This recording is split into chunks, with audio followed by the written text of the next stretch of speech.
प्रिय विद्यार्थियों, online class में आपका पुनः स्वागत है। और ये जो वीडियो लेक्चर है आपका वो बीएससी सेकेंड ईयर फिजिक्स का पेपर 3 इलेक्ट्रॉनिक्स का वीडियो लेक्चर नंबर 20 है। ठीक है, चलिए स्टार्ट करते हैं इस वीडियो लेक्चर को। तो इसमें देखिए जरा, ये जो चीज़ हमने लिख रखी है, क्योंकि क्या इनकी हमें इन इक्वेशंस की जरूरत पड़ती है ना।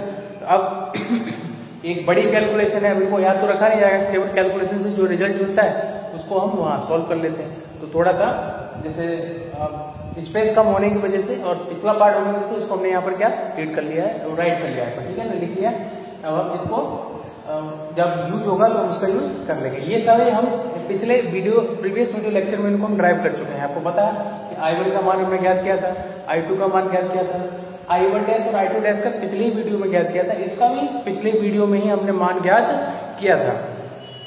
इनको समीकरण नहीं डाले थे, मैंने कहा था आपके साथ समीकरण डाल देना, तो शायद 7 और 8 समीकरण हमने यहाँ तक डाल दिए थे। ठीक है, तो इनको और इनको निकालने में जो भी सारे का यूज हुआ, उन सब का यूज हुआ, तो वहां कोई समीकरण न डाल के आप डायरेक्ट यहाँ I1 डैश और I2 डैश को समीकरण नंबर 9 और 10 डाल दिए। ठीक है, और अगर डाल भी दिए तब भी कोई दिक्कत नहीं, बस आप ध्यान रखना कि ये जो मेन वैल्यू है हमारे पास जिनका हमें यूज करना है वो वैल्यू है हमारी I1, I1 डैश और ये I2 डैश का। ठीक है, अब हम ज्ञात करते हैं उसके आगे। ये आगे हम लेके चल रहे थे क्या कि अब हम पहले E2 ऊर्जा स्रोत को हमने उसकी आंतरिक प्रतिबाधा से क्या कर दिया था, प्रतिस्थापित कर दिया था। उसके बाद हमें I1 डैश और I2 डैश के मान मिले थे। उसके बाद अब हम क्या करेंगे, इस प्रकार E1 ऊर्जा स्रोत को उसकी आंतरिक प्रतिबाधा से क्या कर दिया, हमने प्रतिस्थापित कर दिया। यहाँ पे देखिए, E1 ऊर्जा स्रोत को उसकी आंतरिक प्रतिबाधा से स्थापित करने पर ये हमने कल एक बना दिया था, इसमें लेकर स्टार्ट से हम कर रहे हैं। ठीक है, तो करते हुए देखो क्या डायग्राम मिलेगा हमें।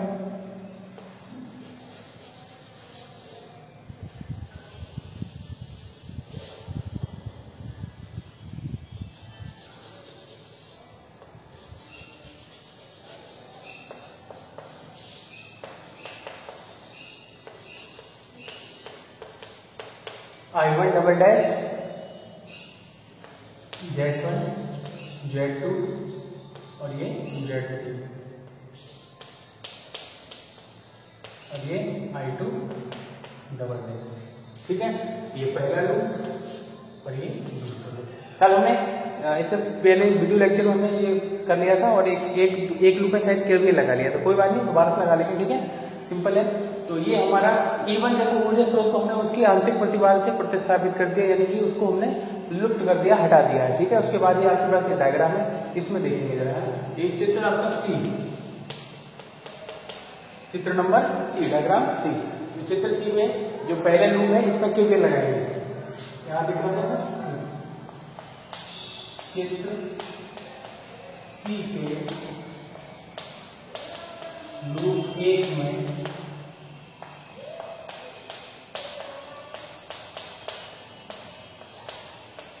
केवीएल लगाएंगे। ठीक है, केवीएल लगाएंगे, क्या जाएगा देखिए, Z1 I1 double dash plus Z3 I1 double dash और प्लस चिन्ह आएगा, ये पता है आपको, क्योंकि I1 डबल डैश और I2 डबल डैश दोनों की धारा की दिशा कैसी है, दोनों की दिशाएं कैसी हैं, समान है। इसलिए इस कॉमन प्रतिबाधा Z3 के लिए जब हम इस I2 डबल डैश धारा को लेंगे तो वो भी इस लूप के लिए प्लस चिन्ह के साथ लिखी जाएगी। ठीक है, तो क्या आ जाएगा, Z3 I2 डबल डैश बराबर क्या आ जाएगा, 0, क्योंकि कोई भी ऊर्जा स्रोत इसमें नहीं है। ठीक है, यहां से थोड़ा सा और इस 0 को ऐसे लिख दीजिए, इधर I1 डबल डैश को कॉमन ले लो,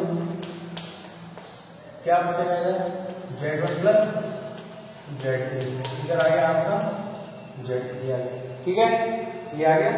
इसको समीकरण अब आप डाल सकते हो, 10 समीकरण वहां डाल दिया, इसको डाल दे रहा हूं, 11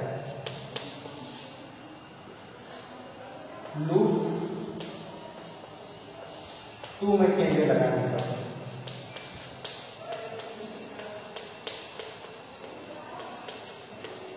लूप 2 में केवीएल लगाने पर, लूप 2 में केवीएल लगाइए, क्या आ जाएगा, इसमें E2 है, माइनस इनके साथ आएगा, लेकिन पहले इसमें लगा दीजिए, क्या आ जाएगा, माइनस E2 पहले लिख रहा हूं, plus Z3 I2 double dash Z2 I2 double dash plus Z3 और I1 डबल डैश बराबर 0। ठीक है, अब E2 को उधर ले जाएंगे तो इसको हम E2 बराबर लिख सकते हैं। E2 बराबर क्या मिल जाएगा, I1 का ही है तो इसको पहले लिख लीजिए Z3 I1 double dash plus, ठीक है ना, E2 को उधर लेके गए तो ये स्टेप तीनों एक तरफ बचेंगे, जिसमें से I1 डबल डैश वाला हमने सबसे पहले लिख दिया है और इन दोनों में से I2 डबल डैश कॉमन लेके लिख देंगे। प्लस क्या बचेगा I2 डबल डैश और ब्रैकेट में क्या बचेगा आपका Z2 प्लस Z3 बराबर, अब तो बराबर नहीं है क्योंकि ये बराबर में चल रहा है तो ये आ गया, इसको समीकरण नंबर डाल देंगे हमने 12। ओके, अब हम इस डायग्राम को हटा सकते हैं, इसका हमें अब यूज नहीं है क्योंकि इसका यूज यहाँ तक था KVL लगाने पर, है ना, जगह मिल जाएगी थोड़ा सा।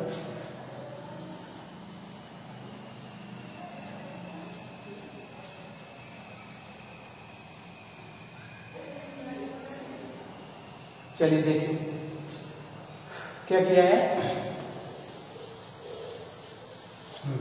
अब क्या करेंगे, समीकरण 11 और 12 को सारे ग्रुप में लिखेंगे। इधर दिख रहा है ना, इधर हट जाएगा तो दिख रहा है। समीकरण 11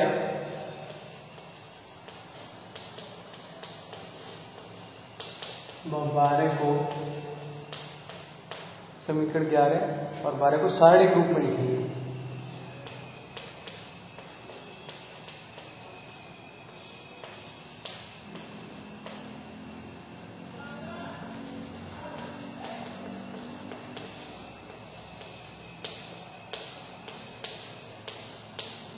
सारे ग्रुप में लिखने पर, ठीक है, लिख दी सारे ग्रुप में।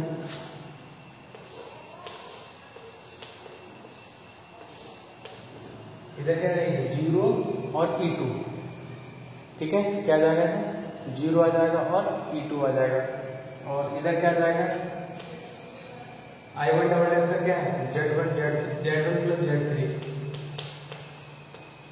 देखो ये वाली जो साड़ी है ना, जिसको डेल्टा Z हम कहते हैं, ये तीनों ही केस में सेम आएगी, ठीक है, उसको ज्यादा आपको नहीं याद रखना है। Z1 प्लस Z3 इधर आ गया आपका, Z3 इधर आ गया Z3, ये आ गया Z2 और Z3, और दूसरी साड़ी किसकी आ जाएगी I1 डबल डैश और I2 डबल डैश की।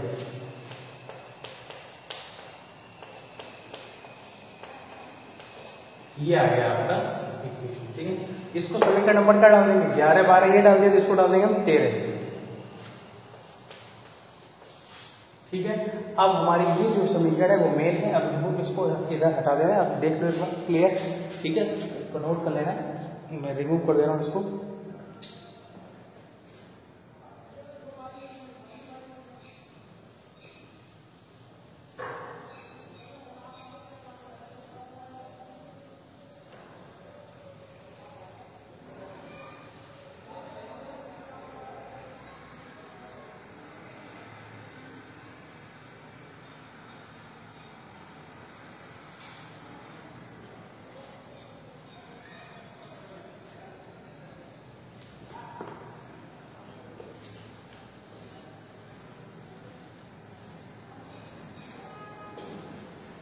चलिए देखिए, अब समीकरण 13 का यूज करके हम किसकी वैल्यू निकालेंगे, डेल्टा Z तो कॉमन है ही पहले से आपको, ठीक है, देखिए जरा।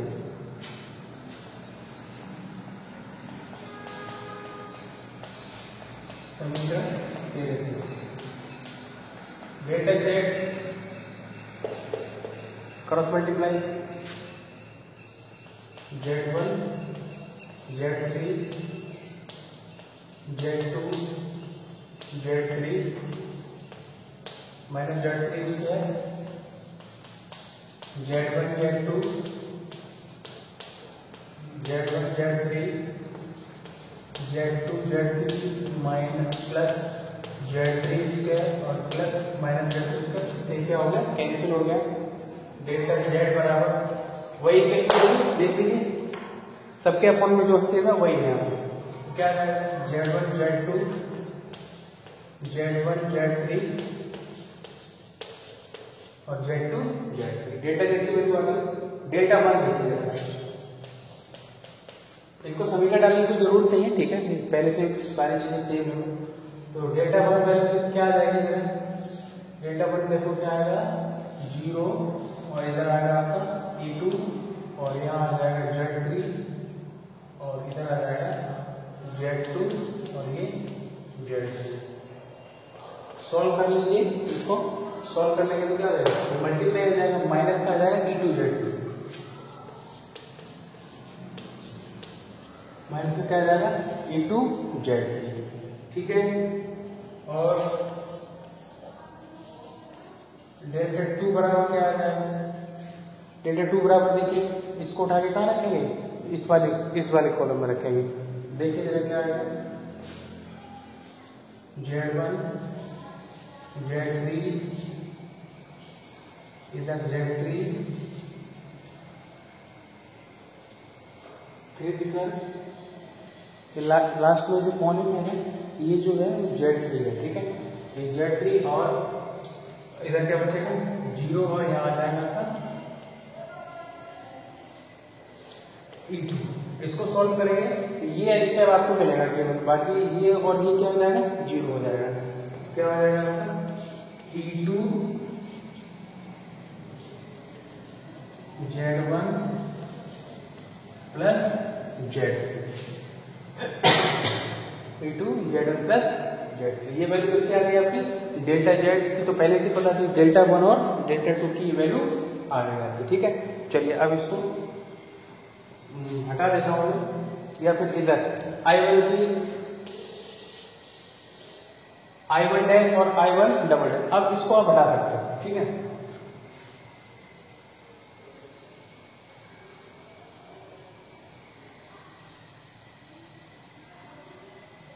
तो सबके मान निकालिए, तब साढ़े का ये अतः I1 डबल डैश, तो delta 1 upon delta Z, delta 1 इधर डेल्टा 1 ये है, तो minus E2 Z3 upon minus E2 Z3 और अपॉन में क्या आएगा डेल्टा Z आएगा। तो अभी फिलहाल मैं क्या दे रहा हूँ, डेल्टा Z ही लिखा रहने दे रहा हूँ, ठीक है, क्योंकि ज्यादा जगह है तो डेल्टा Z की वैल्यू वही है, तो इसको शॉर्ट में लिख दे रहा हूँ डेल्टा Z। इसको समीकरण नंबर डाल दीजिए, इधर क्या डाल देना हमने 13 था वो 11 12 13, तो ये हो जाएगा आपका 14, समीकरण number 14। I2 dash I2 double dash, I2 double dash क्या जाएगा delta 2 E2 Z1 plus Z3, अलग अलग करके लिखो E2 Z1 E2 Z3 upon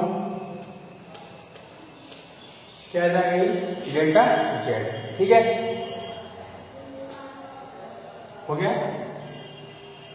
और इसको डाल दिया समीकरण नंबर 15। अब हम इसको भी हटा सकते हैं, क्योंकि हमने यहाँ पर जो मेन जो चीज थी वो हमारी आ चुकी है, ठीक है। इसको आप एक बार 10 में हट जाता हूँ, नोट कर लोगे। तो देखो I1 I2 के मान आ गए, I1 डैश I2 डैश के मान आ गए, I1 double dash I2 double dash के भी मान आ गए, सभी समीकरण आपके सामने 7 8 9 10 14 और ये 15, ठीक है। इसको मैं हटा दे रहा हूँ।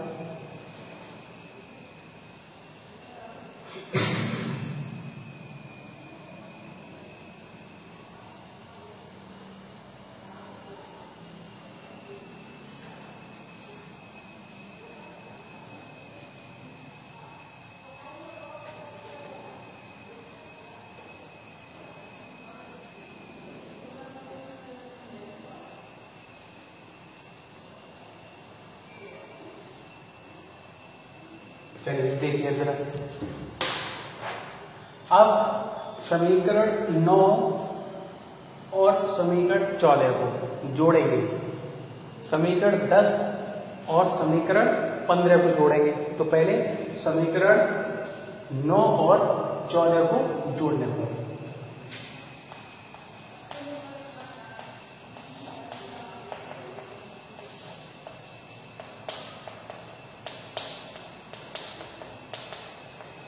समीकरण 9 और 14 को जोड़ने पर। अब जरा ध्यान से देखो यहाँ पर, ठीक है।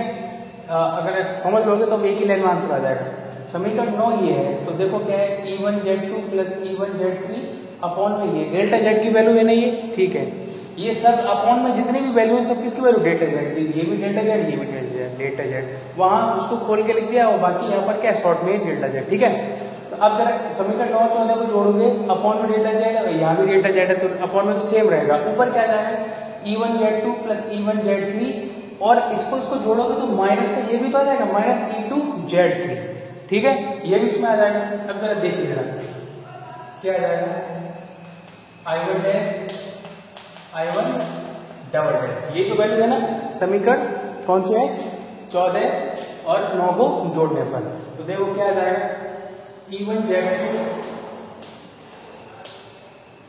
प्लस E1Z3 ये लिख दिया, और इधर क्या जाएगा माइनस E2Z3, और अपॉन में क्या जाएगा Z1 Z2 Z1 Z3 Z2 और ये Z3, ये भी वैल्यू यही है, अपॉन में लिखी है, सबके अपॉन में सेम है, ठीक है, ध्यान रखना इसका। ये समीकरण अब जरा देखना ये वैल्यू किसकी है, समीकरण 8 को देखो, 7 को देखो जरा, I1 में जाओ, ये जो वैल्यू हमने जोड़ के प्राप्त की यहाँ पर इस I1 डैश और I1 डबल डैश को, तो जरा समीकरण 7 को देखो, क्या यही वैल्यू है, क्या है E1Z2 plus E1Z3 minus E2Z3 upon में, ठीक है, यानी कि ये जो वैल्यू है वो किसकी है, समीकरण 7 से, देख सकते हैं समीकरण 7 से स्पष्ट है कि I1 बराबर I1 डैश और I1 डबल डैश, ठीक है, समीकरण 7 से स्पष्ट है कि ये जो RHS की जो वैल्यू है किसके बराबर है, I1, तो हमने लिख दिया, ठीक है। इसी प्रकार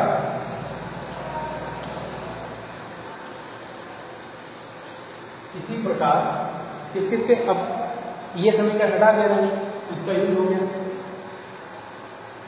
कौन से समीकरण को, इस समीकरण को और इसको, यानी 10 और 15 को जोड़ने को।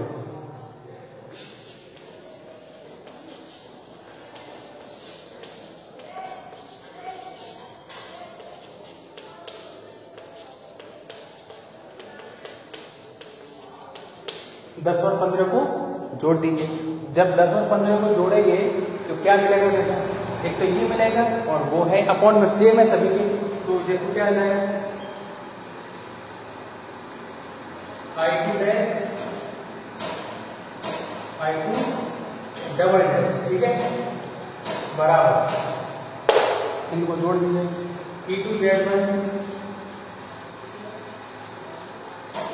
प्लस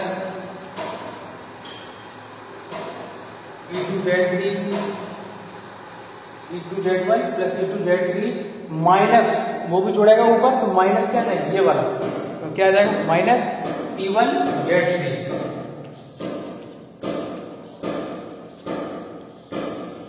और अपॉन में मैं ऐसे लिख दे रहा हूँ, अपॉन में आया आपका डेल्टा जेड, ये जो वैल्यू है इसको हमने डेल्टा जेड मान लिया, ठीक है।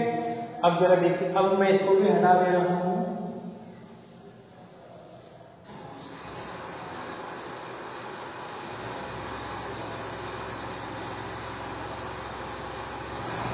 देखो अब समीकरण 8 को देखो जरा, E2Z1 E2Z3 माइनस E1Z3, समीकरण 8 में ये वैल्यू दीजिए और इस वैल्यू को देखो, इसका जो RHS है तो क्या इसके बराबर है, ये वैल्यू किसके बराबर है, ये जो RHS जो वैल्यू है वो किसके बराबर है, I2 के बराबर है, ठीक है।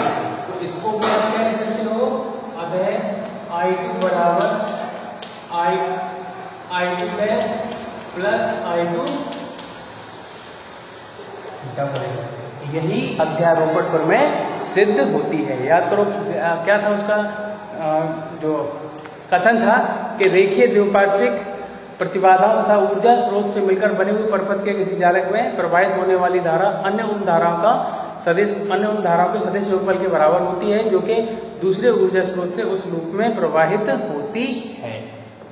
I2 dash I2 double dash जो योग जो इन दोनों का योगफल है वो किसके बराबर है, V2 के बराबर। ठीक है, तो यहाँ ये आपकी जो प्रमेय है वो सिद्ध होती है, लिख सकते हो, अध्यारोप प्रमेय सिद्ध होती है।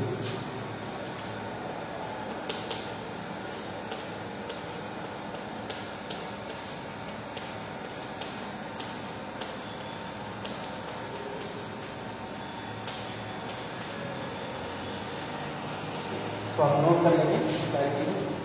ठीक है, ये हो गई कंप्लीट आपकी एक प्रमेय। अब मैं इसको हटा रहा हूं पूरे को।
चलिए देखिए,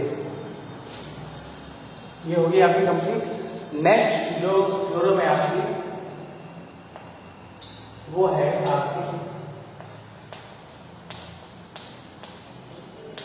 पारस्परिकता प्रमेय।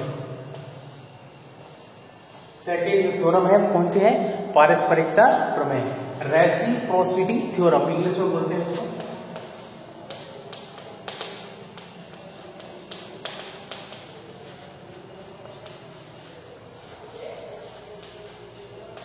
Reciprocity theorem. ठीक है, अच्छा एक चीज थोड़ा सा दिमाग में आ रही है, एक बच्चे ने थोड़ा सा पूछा था, देखो जरा, एक थोड़ा सा एक प्रिंटिंग थोड़ा सा जो है जगह कम होने की वजह से एक मिसप्रिंट है, तो वो थोड़ा करेक्ट करोगे। कौन सा है कि एक वीडियो लेक्चर 15 में, वीडियो लेक्चर नंबर 15 में क्या करोगे आप, मैंने एक आपको टेबल बनवाई है शायद, जिसमें H11, H12 और H21 और H22 वाली, देखो H11, H12, H21 और H22, HI, HR, HF और ये HO, इस प्रकार से टेबल बनवाई थी।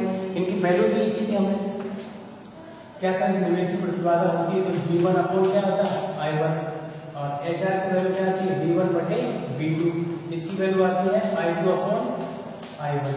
तो HO की वैल्यू जो थी वो थोड़ा सा आगे ऊपर नीचे हो गई थी, वहाँ जो शायद मुझे यहाँ तक याद है तो V2 अपॉन I2 लिखा है, तो जबकि हमने H प्राचल में निकाला सही है, तो उसकी वैल्यू जो होती है वो क्या होती है I2 अपॉन V2 होती है। ठीक है, तो HO, अब वहां हमने क्या लिखा है, शायद V2 अपॉन I2 लिखा है। ठीक है, तो V2 अपॉन I2 क्या हो जाता है, निर्गत प्रतिबाधा हो जाएगी, V2 अपॉन वोल्टा और धारा का अनुपात, लेकिन धारा और वोल्टा का अनुपात क्या होता है, उसके विपरीत होता है। इसको जो HO का जो नाम है वो निर्गत प्रतिबाधा नहीं, निर्गत प्रवेश्यता बोलते हैं इसको। अब वो थोड़ा लिख लेना, निर्गत प्रवेश्यता। ठीक है, निर्गत प्रवेश्यता है HO, निर्गत प्रतिबाधा नहीं, क्या है निर्गत प्रवेश्यता। ओके, बाकी निवेशी प्रतिबाधा, उत्क्रम वोल्टा लाभ, ये आपकी अग्रधारा लाभ, और ये क्या होगी निर्गत प्रतिबाधा नहीं है, निर्गत प्रवेश्यता। ओके, इसको आप ठीक करेंगे वीडियो लेक्चर नंबर 15 में, आप देख लेना उसको।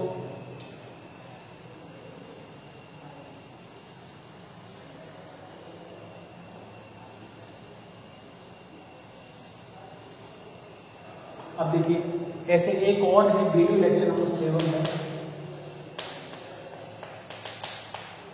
लेक्चर नंबर 17 में देखना है कि हमने देखो जेड प्राचल, वाई प्राचल और एच प्राचल के तुल्य परिपथ हमने बनवाए थे। क्या बनवाए थे, तुल्य परिपथ। तो उसमें क्या है कि बोला आपने ठीक और लिखा उसमें थोड़ा सा वाई की जगह जेड कर दिया। ठीक है, तो वो देखो इस प्रकार से था हमारा।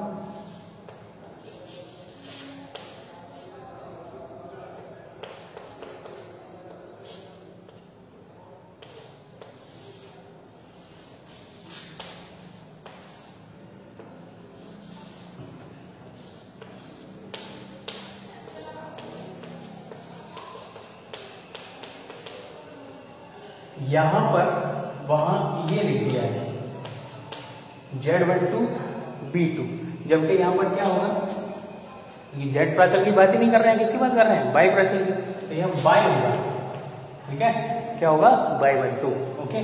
और इधर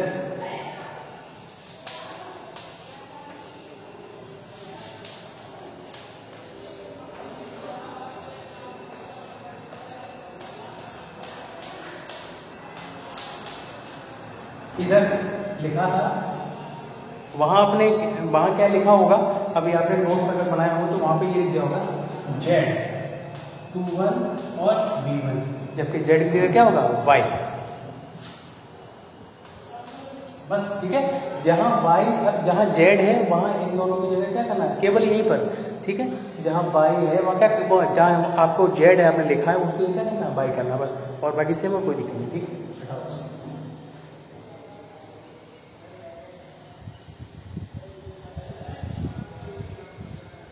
चलिए आइए आते हैं अपने वापस टॉपिक पे। तो देखिए जरा क्या है कि कौन सी है, पारस्परिकता प्रमेय, रेसिप्रोसिटी थ्योरम। इसका स्टेटमेंट देखते हैं, कथन क्या है।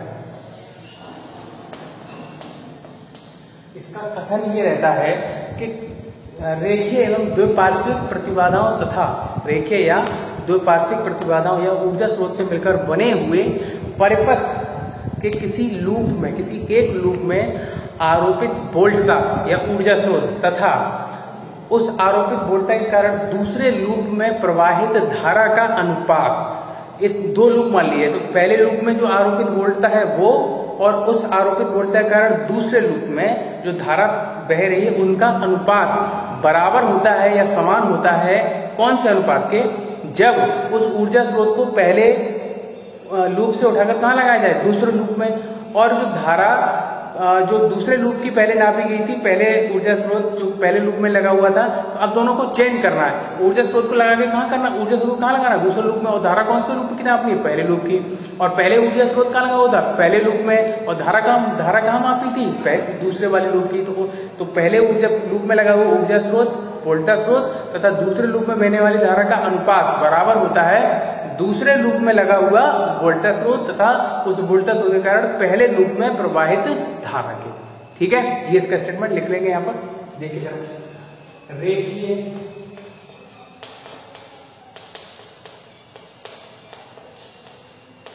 द्विपार्श्विक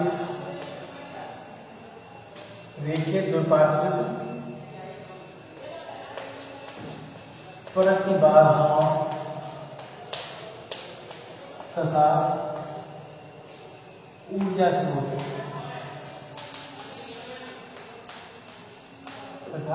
ऊर्जा स्रोत से मिलकर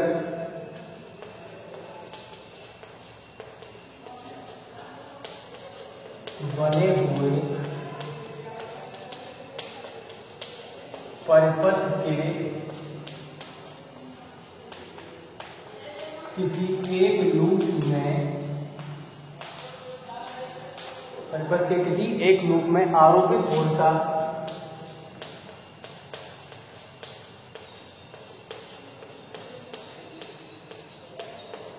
तथा दूसरे लूप में प्रवाहित धारा का अनुपात, प्रवाहित धारा का अनुपात समान होता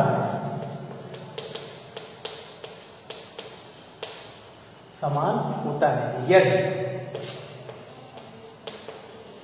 ऊर्जा स्रोत या वोल्टा स्रोत का, आरोपित वोल्टा है ना, ऊर्जा स्रोत की जगह वोल्टा स्रोत लिखो तो सही है।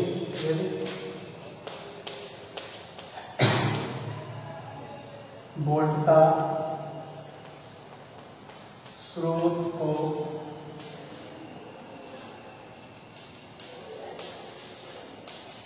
दूसरे लूप में लगाकर, वोल्टा स्रोत को दूसरे लूप में लगाकर पहले लूप में धारा का मापन है, धारा के अनुपात।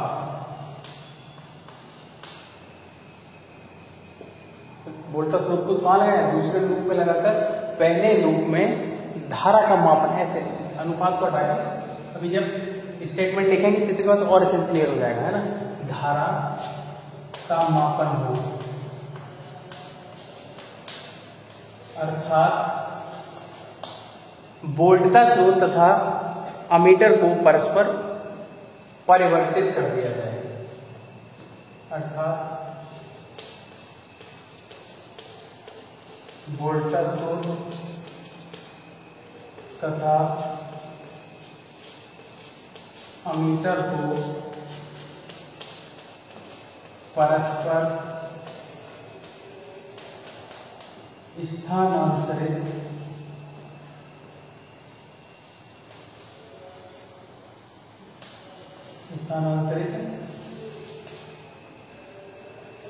कर दिया जाए।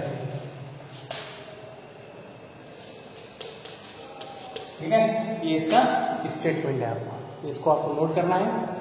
प्रूफ जो है इसका नेक्स्ट वीडियो में बताएंगे। Okay, thank you.